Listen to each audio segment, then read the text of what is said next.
light going up. How beautiful is it, darling? And the last piece of Harry and Tash's Suncorp game changer is being installed.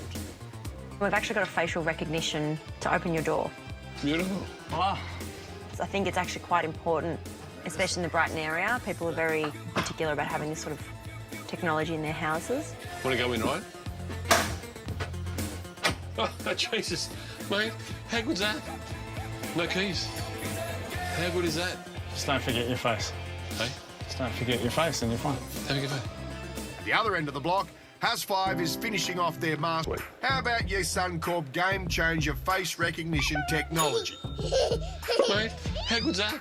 I'm hoping we've done the house justice with the architecture that we've had the opportunity to play with in the ceilings, and try to keep the space feeling warm and calm. Watch this. Harry and Tash programmed my face into that. I've opened the door. How cool is that? Welcome to the...